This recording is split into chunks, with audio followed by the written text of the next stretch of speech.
Hello everyone, I'm Aisha Amin. I'm the editor at Chalk Talk, and we're here at Happy Place today to talk to Hiba Masood, also known as Drama Mama. Hi. How are you? Thank you. Thank you for having me here. Okay, so Hiba, you've been described as a storyteller, an educator, a feminist, and an author. So, do you want to tell us how it all began? So hot summer day in 1983. That far back? No. As far as teaching has gone, like I wanted to be a teacher since I was like 8, I think. Wow. I've been writing since I was 8 or 9 as well. That's as far as back as I can remember. Mm-hmm. I've always, written stories, had a diary, this, that. So like the writing career started way early. Education has been a passion since very, very young. I knew I wanted to be a teacher when I grew up. When I went into college, I knew I wanted to homeschool my own kids. I have been reading and researching and just being in the education field, like not formally, but just self-education, about education throughout my entire life. And then when it came for a career choice, it was kind of like a natural progression. And then I got the required diplomas and certifications and all that. But I don't think that contributed as much to my teacher mindset as just those years of intense self-study. And you also lived in different countries, right? Right. You've lived in Canada and UAE and, well, now Pakistan. So you've come across different educational methodologies. Since we're here to talk about education, you've come across different methodologies in different countries. Right. So which of these countries, do you feel that there's a particular country that's following a certain methodology that's closest to your perception of what it should be? Or it would be really difficult to give a blanket approval to any country. Country-wise, no, I wouldn't say any. I think institution-wise, I have encountered good schools and good educators, with the right theories in their mind as far as I go, all over the world, right? There are people who are trying to change what I consider a very outdated school system everywhere. And then there are people who are stuck in the same old, also everywhere. So as far as countries go, no, everyone is doing what makes sense to them, taking local cultural sensibilities and awareness into play. You said outdated. What exactly do you mean by an outdated educational system? Here's what I think. I think the internet era and social media and the world that we're growing up in has rapidly changed. Just over the last 8 to 10 years. Yes. I wouldn't even say our generation, because we were the pre-internet generation as well, right? Like our mid-30s, we remember when the internet kind of exploded into our lives. Everything has changed. How we socialize, how we connect with people, how we get information, what kind of information we have access to in terms of sifting through right and wrong. And the way we work, even the only thing that hasn't changed is how we're teaching our kids. True. Why is that? I mean, it's something worth thinking about. Why are we still doing teacher at the front of the class, rows of desks, we're facing from 8 to 2, subject after subject after subject, and then there's homework to take home, and then there's exams at the end of the year. By and large, 99% of schools are following this. Why? Is it not worth questioning, right? And so this question that I often raise to parents and other educators, like, it's met with resistance. And that resistance is also worth asking, right? Why are we resisting change in the education system? What about the education system and culture in Pakistan? There's a lot of people doing good things, right? I have had the opportunity to go into many schools as a consultant, as an educator. Even if I just go in as a storyteller, right? I get a chance to work with schools very closely and interact with their children and their staff through trainings or just through conversations very closely. And what I have seen is that, yes, there are changes. There are great changes. People are doing a lot of really good things. And I can identify schools that, the Halk Academy did this well, CVTS did this well, KGS is doing this well, Learning Tree is doing this well. But there is still so much more. So much more, right? I mean, there is such a long way to go because of the cultural mindset, right? Our mindset as parents and educators is about getting the kid from point A to point B. and learning for the sake of learning and loving to learn. And these are things we throw around, but it's not really being fostered in schools, is it? Yeah. But do you feel, I think educators have sort of tried to, make some changes and improvements. Do you feel there's resistance from parents as well? Do they just want the system to stay the same? Or are they scared? Is there some fear? What is it? I mean, this is something that I have been really trying to understand myself, and I wouldn't want to give a hard and fast conclusion that I've reached on this. When I talk to educators and I hear their theories, the ones that I find, yes, you're saying exactly what it should be, right? I hear them and I'm like, but why aren't you implementing this? And they're like, the parents. We face so much resistance from parents. But when parents come to a happy place and we have conversations about what we all want for our kids, I'm like, wait a second, if this is what you want, why aren't you telling your schools this? And they're like, oh, it's the schools who are just making a fool of the parents and they're ripping us off and they're charging exorbitant fees while giving us the same old junk. So there is there's this little tussle, you could say, like parents want something, but the schools aren't giving up. Schools want to do something, but the parents aren't letting these changes happen. And I think this friction that we're facing will hopefully implode in a good way. Like hopefully that, the anxiety and these kind of conversations and the angst you see on Facebook that I don't actually want to send my 18-month-old to school. Why am I being forced to, right? Things like that. These conversations will hopefully implode in a positive way and change will happen. But who is more to blame currently? I would loop everyone into it. It's society as an umbrella term, as vague as that sounds. It's mindsets that still haven't changed. Wow. So you just mentioned that you put your children in school recently as well. So how is that transition? It's been a mixed bag, to be honest. When we decided that we were going the school route,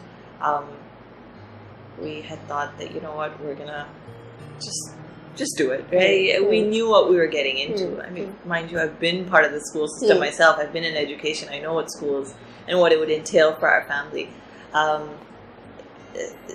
So none of the bad stuff, for lack of a better word, has been a surprise. We were expecting all of that, and we're writing it out. We're conversations or just pushing against the tide as much as we can. The good stuff has been great, right? Like they're making friends and all of that, which has been harder for us because of just moving to Karachi. They're getting exposure and all of that, which people say are the benefits of school, but I think at heart we're a homeschooling family still. It's just been a few months, mind you, right? So it hasn't been that long, but maybe a part of me will always be a homeschooler at heart. Me and my husband talk about it often. Okay, just this year, we'll pull them out next year. But is it, do you think that it's easier to homeschool in Pakistan or in other countries? I mean, you've lived in different countries and you've homeschooled all your life. So do you feel that there are certain advantages, disadvantages? In Karachi, homeschooling is easier because of the community element that the vast majority of people here have. Most people here have family here. So that automatically makes homeschooling easier in my book. The homeschooling community here is thriving. The activities and the whether it's sports or art, there is so much on offer in the city. It is very easy to get an expert, right? Like some things that I wouldn't know how to actually do in Dubai or in Canada, I know I can do here. Like go up to a mechanic and be like, "Hi, can my son just watch you for an hour?" People are casual about these things, right? Our society is casual that way. Can he watch you do your car stuff for an hour or get my gardener कि आप हर रोज 2 घंटे इसके साथ gardening कर ले. You can do that here, right? You can pay people to assist you in your exploration. So that way, I think Karachi is ideal for homeschooling. But what is the future for a child who's homeschooled? It's very bright. The future is very bright. In terms of, everyone's going to ask you this question. In terms of certification. No, I get that. In terms of, examinations. I just look at them with a little I'm just astounded at that question every time because, wait a second, don't the majority of high schoolers here go to tuition anyways? so they're not learning in school, or what is it? Or they need extra help, they're going to tuition. Privately, GCSE, O-levels, A-levels, metric, inter, you can all give it privately. Where exactly is the hitch? I'm missing it. Like, I really am missing it. I don't understand what is stopping people from this angle. I don't understand. You get all the certifications, you get all the experts, you get all the qualifications. To get into university in abroad, you need SAT, TOEFL, whatever. You give that privately. Everything is already done privately here. Our entire educational system for bad reasons depends on private endeavor. Isn't that exactly what homeschooling is? So the future is bright. They think like that. Yeah, the future is bright for anyone who's homeschooling, because they are free from the madness of having to go to school, waste 6 hours of their life listening to incompetent or unpresent teachers who are basically busy just managing the classroom and therefore don't have time to complete the curriculum, which is why 90% of their students are then taking tuition. I mean, I have cousins who are like 17, 18, and these are bright kids who get good grades, and yet because there is no teaching happening in the best schools that they go to in the city, they spend like their entire evening and night at tuitions. So, is hafte mein 14 tuitions then. It's inhumane, right? And for anyone who's saying, oh, हमारा बच्चा तो tuition में नहीं जाता, हमने तो सब कर लिया, your बच्चा is the exception. Okay? The norm is tuition. And it's not norm because everyone's doing it for the fun of it. No kid is going to tuition because it's fun. I mean, it is fun because they meet kids, but that's not why they're going, or that's not why their parents are putting them in. They're putting them in because there is no teaching happening in schools. Let's talk about what you do. Let's talk about Happy Place. Let's talk about I do so much. I do so much. Okay, so tell us. So I am a storyteller, right? I'm a writer. I write on my page. I write books. I write in other places. I contribute to other magazines and things like that. I am an education consultant, so I go to schools and give them consultancy in terms of curriculum development, in terms of teacher training, books and art. Like creativity, what I call, like I put it under the umbrella term of creativity, is my passion. So a lot of my curriculum centers around that. And I do a bookstore consultancy, like I consult for a bookstore here for children's literature. And I run Happy Place, which is my family enrichment center. So yeah, lots of different things. I'm also a corporate trainer and a speaker and all of that. So yeah, it seems very full, but I still qualify as like, I'm always around. That's what I was going to ask you. How do you manage all of this and your children? I mean, a whole bunch of my work runs from Happy Place. Happy Place is in my parents' house. Right. My kids are here all the time, so with the various responsibilities of my life, which is kids and my parents and my work, are all around right here, literally right here. So that makes it a lot easier for sure. My mom is a huge support that way. My husband is part of his family business, so his hours are very flexible. So that's a great support in terms of just the pick and drop and taking the kids back and forth from places. So you mentioned teacher training and consultancy for schools and everything. So are you focused on like certain grades? Is it like the primary, or do you give an overall training to schools? I have opinions on overall. Right?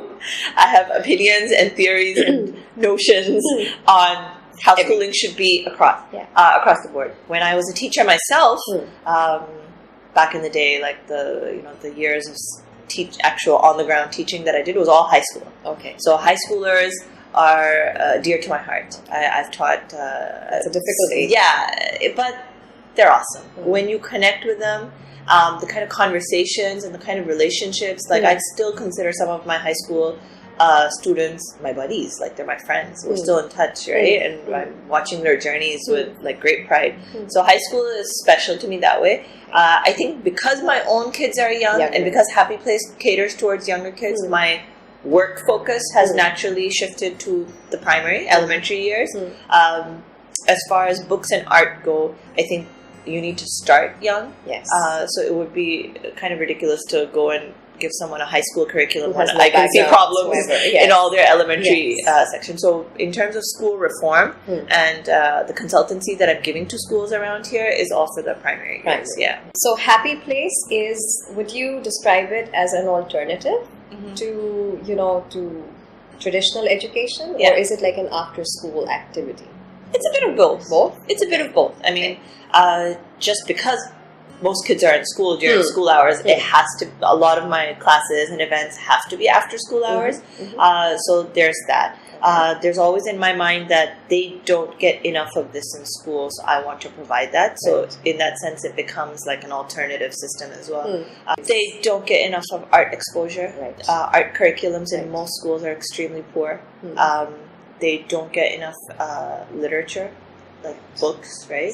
Most schools don't have a daily read aloud program, a consistent through the year take home reading, just reading as a focus through all curricular elements. Like I would be happy to meet, but I don't know any math teacher yet that uses read aloud to teach math concepts, for example, or science, right? And not just in second grade or third grade, I mean fifth, sixth grade. There is some awesome literature out there that they could use for teaching trigonometry, fractions, things like that. Right? I did not know that. Literature, children's literature is a passion of mine, so I feel that can teach more than just droning on, a lecture and writing on the board. So that kind of stuff, Happy Place provides the alternative.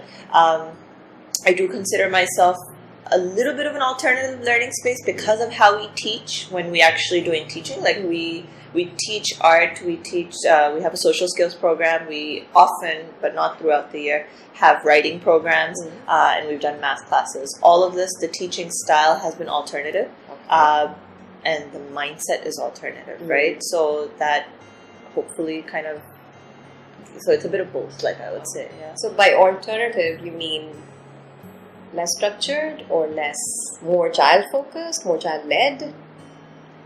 Yes, and yes. Okay.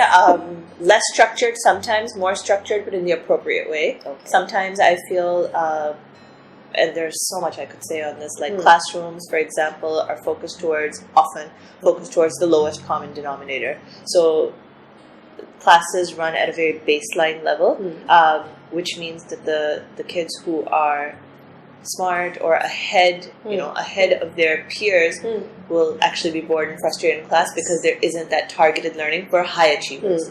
At the same time, because a baseline level has to run, also the lowest common denominator tends to fall through the cracks.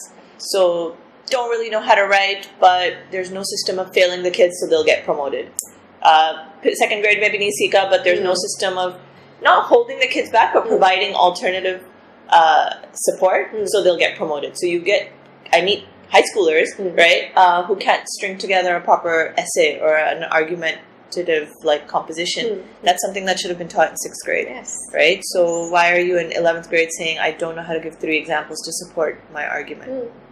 That kind of stuff that I think is missing in schools. So Hiba, what else?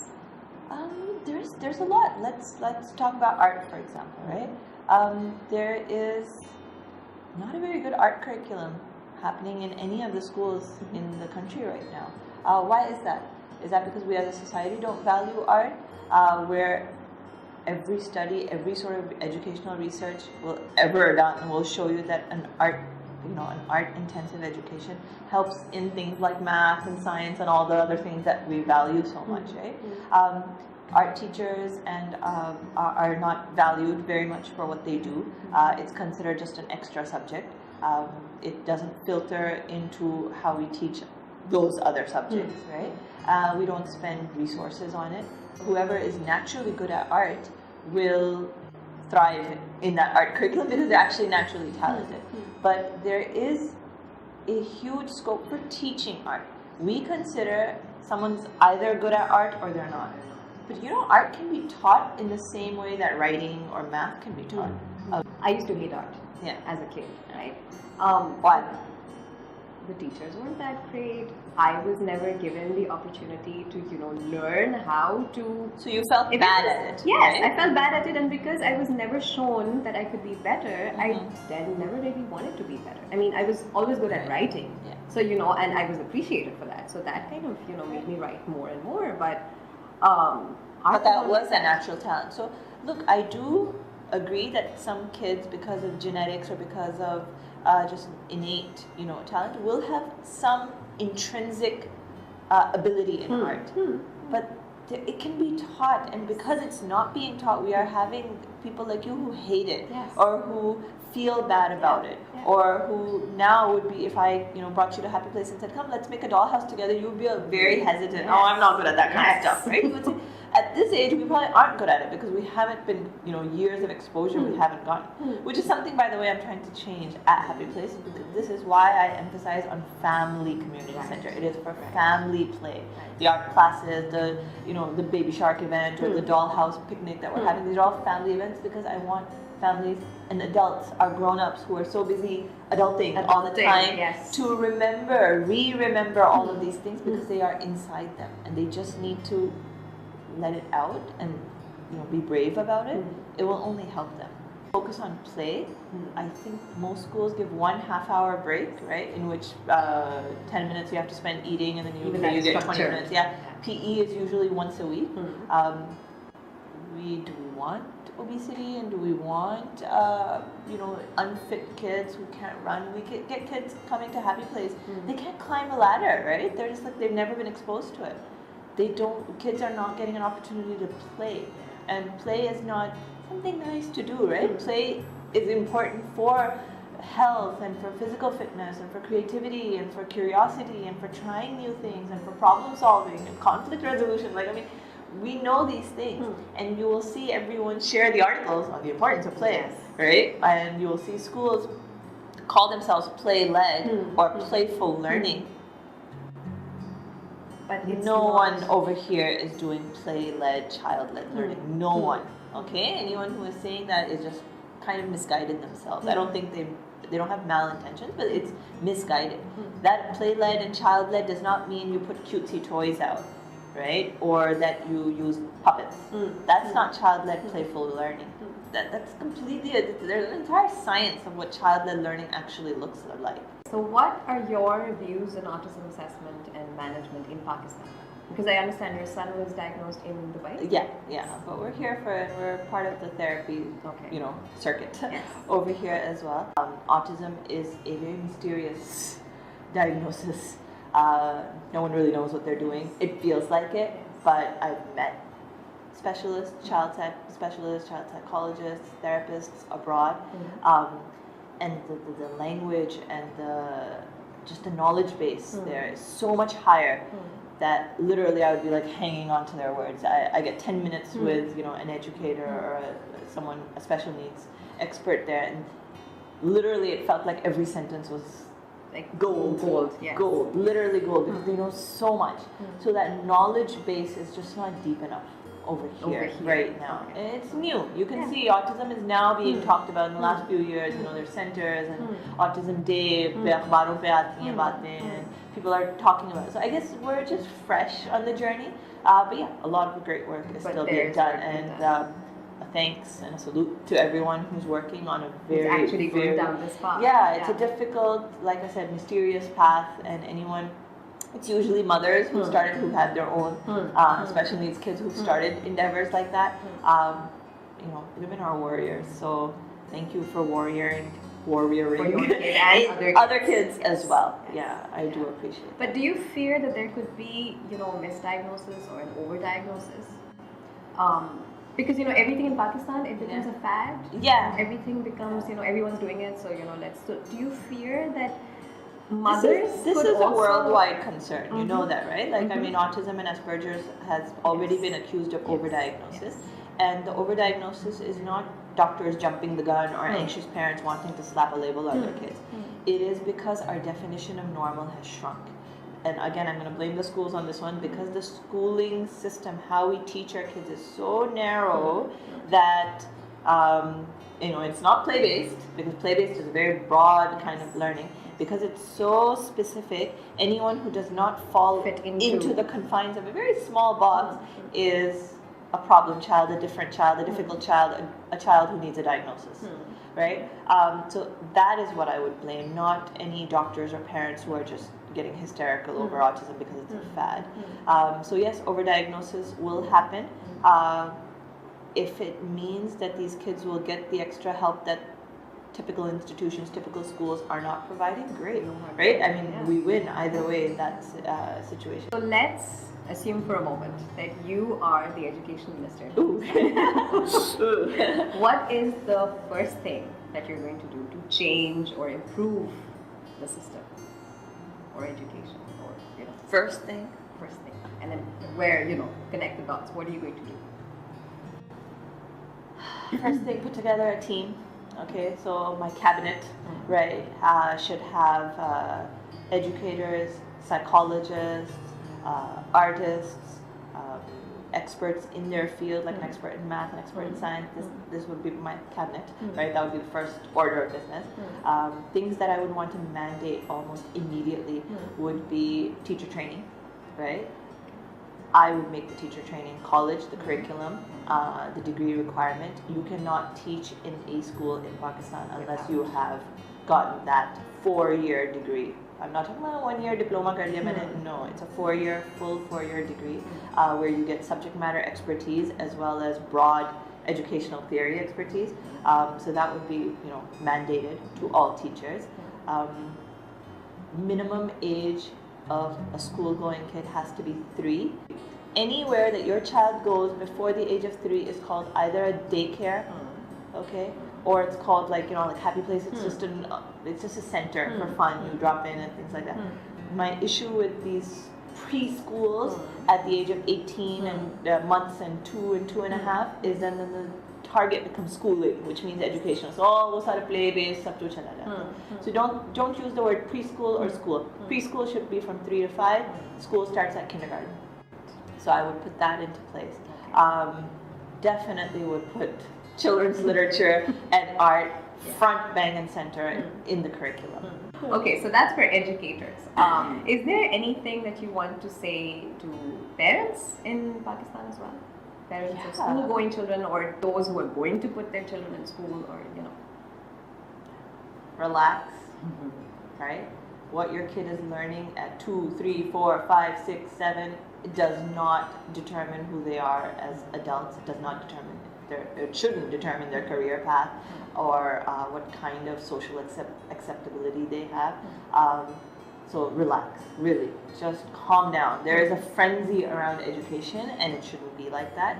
I spoke to a child psychologist and they said that the number of child cases related directly to school stress has shot up in the last 3 years. Is this in Pakistan? This is in Karachi specifically, so take note, parents. Number 2 would be make informed decisions, right? You don't have to do something because your Devrani did that, or because my cousin did that, or because maybe friends to bhej side of babies. Don't do something because the principal of the school or the teacher of the school mandated that. Question them. Here, my son is being put under pressure to show his workings in math. I have specifically said that my kid is a math genius, right? He's been doing multiplication division since he was 2 or 3. Asking him suddenly to change his math methodology is hampering with the way his brain works. It doesn't need to be the same for every kid. The third thing is read the right stuff.